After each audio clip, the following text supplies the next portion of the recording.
Deep within a lush forest, there lived an old snake named Mandavisha.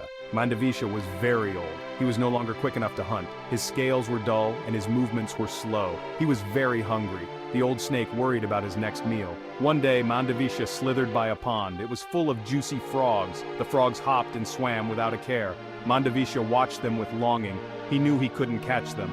Mandavisha felt a pang of despair. He needed a plan. He had to find a way to eat. He couldn't survive much longer without food.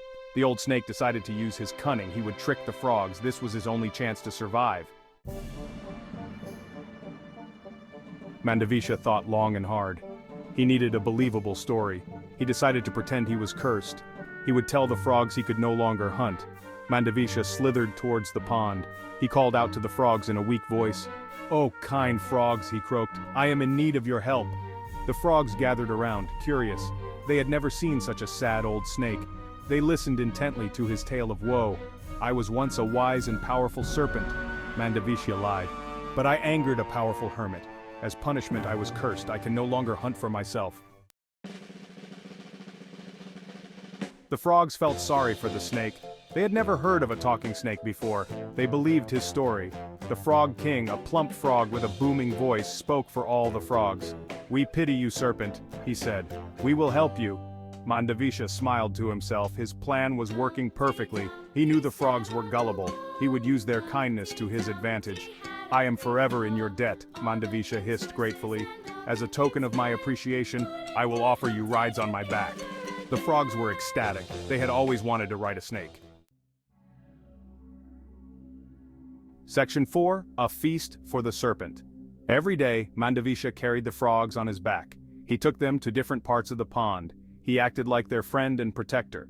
However, Mandavisha had a secret. Each day, he would eat one frog. He chose a frog that was small and unsuspecting. He swallowed it whole when no one was looking.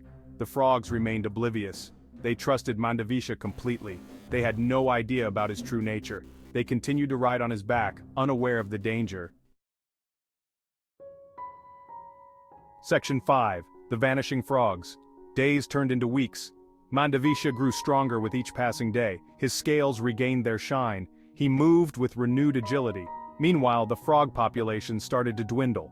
The frogs noticed their friends were disappearing. They couldn't understand why. The Frog King called a meeting.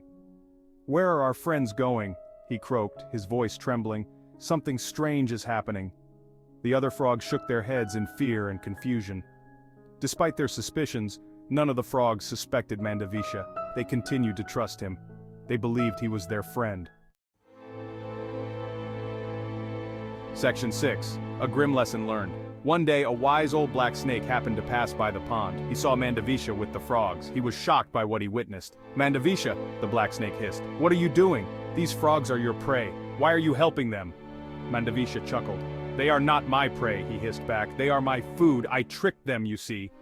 The black snake watched in horror as Mandavisha opened his jaw wide and swallowed the last frog whole. The pond fell silent.